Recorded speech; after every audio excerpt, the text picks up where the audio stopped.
तर सूर नवा ध्यास नवाच्या सेटवर आता मी आहे आणि सुरांच्या दुनियेत एक सुंदर चेहरा आपल्याला बघायला मिळणार आहे.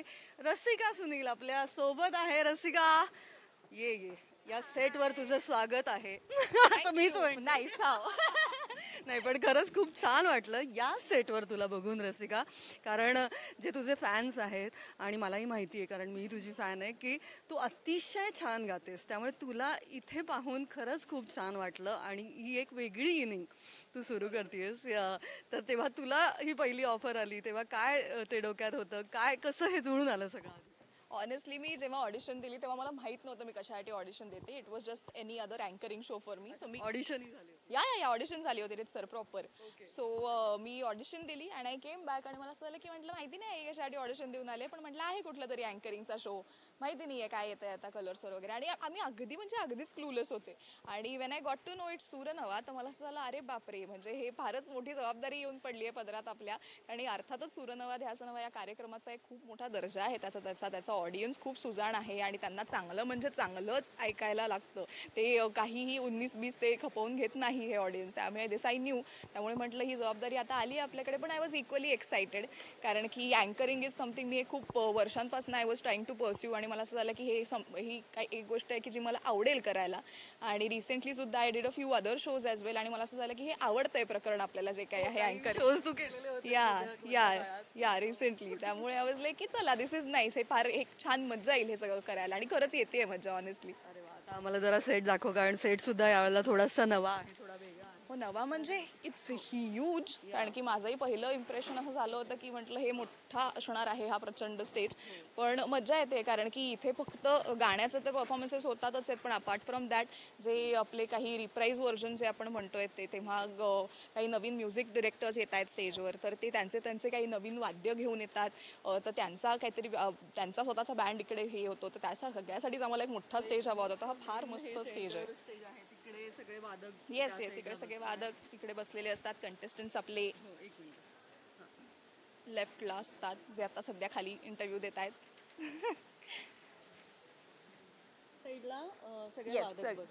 कंटेस्टंट तिकडे बसतात सगळे.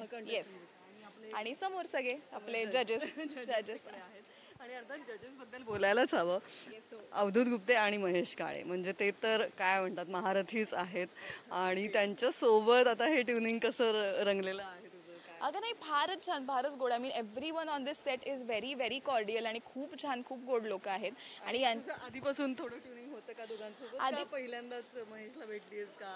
नाही, मी महेशला तर आय हॅव मेट. एक मी शो केला होता काही वर्षांपूर्वी. I guess it was for colours only, नसेल तर एडिट करा. अवघा रंग एकच आला म्हणून सुबोध दादाचा शो होता. सो मी तो अँकर केला होता. पण मी तो आफळे बुवांसोबत केला होता अँकर. त्यामुळे मोर ऑफ त्यांचं एक्सप्लेनेशन असं ते अँकरिंग होतं. पण हे कौतुक सांगायचं एवढंच की महेश दादाला हे लक्षात होतं की आम्ही त्या शोमध्ये भेटलो होतो. आणि मला असं झालं की त्याला का म्हणून लक्षात ठेवेल ना तो, की असं काही एक आली होती मुलगी आणि अँकरिंग करून गेली. ते लक्षात होतं, हे त्याने मला सांगितलं. आणि अवधूत दादाला तर I have met many years back. मी स्वतः 9वीत असताना एका शिबिरात. आणि त्यानंतर I have also given him backing vocals for one of his songs. आमचं आजीवासनलाच रेकॉर्डिंग झालं होतं, जी त्याच्या डोक्यातली आठवण आहे की ती त्याच्या डोक्यातली पहिली भेट आहे आमची. पण असे बरेच गाण्याच्या शोज थ्रू वगैरे मी त्याला भेटले आहे आधी.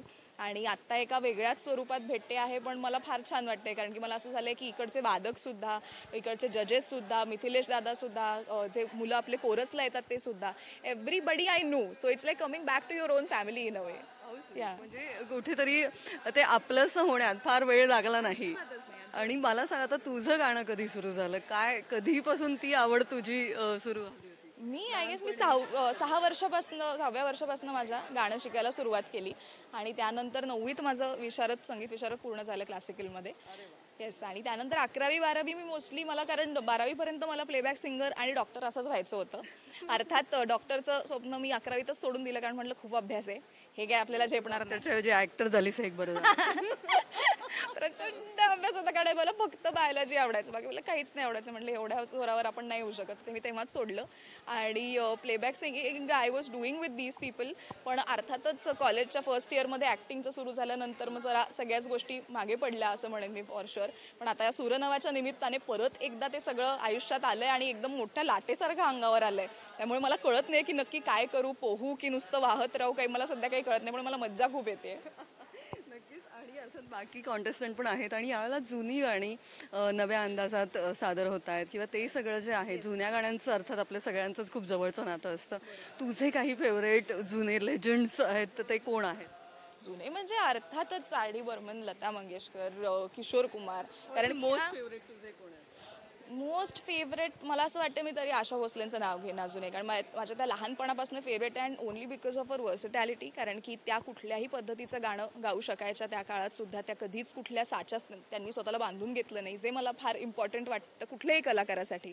त्यामुळे दॅट वे आय थिंक आशा भोसलेंचं नाव घेईन मी. क्या बात आहे. आणि सध्याचे फेवरेट तुझे सिंगर्स कोण आहेत? सध्याचे सुनिधी शेहा तो ऑल टाईम फेवरेट, कारण की त्या कम्मालच आहेत दोघीजणी. शाल्मली खोलकडे मला प्रचंड आवडते आणि तीही सुरनवाची फॅमिली मेंबर आहे. सो आय एम होपिंग की सर रावदूत सर तुम्ही बघत असाल तर प्लीज शाल्मलीला पण एकदा बोला, कारण मला ती प्रचंड प्रचंड आवडते. आणि ही आमच्या ग्रँड प्रीमियरमध्ये आलेली Srushti Tawde, I am a big fan of her. आज हे आमचं बोलणंही झालं दंगल होती तेव्हा. येस येस येस, फारच सुंदर आहे, रिअली लव्हर. सो आणि बरेच असे कलाकार आहेत आणि नवीन तर कलाकार खूप आहेत, त्यामुळे there is a huge list actually सध्या. आता तिकडे आता इथे हे तर ही निंग सुरू झाली आहे पण तिकडे ऍक्टिंगच्या क्षेत्रात ही नक्कीच लगेच काहीतरी येणार असेल, काहीतरी सरप्राईज असेल. बाकी तर काय असणार आहे? सरप्राईज म्हणजे आता एका फिल्मचं प्रमोशन चाललंच आहे माझ्या शॉर्ट अँड स्वीट नावाच्या. तर ती फिल्म येणार आहे 3 तारखेला, 3 नोव्हेंबरला तुमच्या सगळ्यांच्या भेटीला. आणि त्या पुढे सुद्धा खूप काही इंटरेस्टिंग प्रोजेक्ट्स आहेत, पण ते कदाचित पुढच्या वर्षात येतील. पण I promise you it is gonna be a very fun ride, कारण खूप छान प्रोजेक्ट येणार आहे. I am very happy about that. आता सध्या दोन्हीकडे दोन्ही काय म्हणतात ते दोन्ही याच्यावर पाऊल ठेवणं आणि चाललेलं आहे आणि हो बॅलन्सिंग चाललेलं आहे. हो नाही म्हणजे व्यवस्थित अजय देवगण झालाय माझा. दोन्ही दगडांवर पावलं असली तरी मी व्यवस्थित जाणार आहे पुढे, मला माहिती आहे. क्या बात आहे. ऑफकोर्स आता जाता जाता अर्थात तुला या सेटवर भेटली आहे त्यामुळे मी तुला बाहेरही भेटलं तरी गायला लावते. तर आता या सेटवर तो बनता आहे म्हणजे आता अब के सावन ऐसे बरसे रह जाए रंग मेरी चुनर से भीगे तन मन जिया तर से चमके बरसो जरा. सावनकी सुरू झाली असंच वाटलं. थँक्यू सो मच रसिका आणि all the very best for this new inning. Thank you so much. Thank you so much.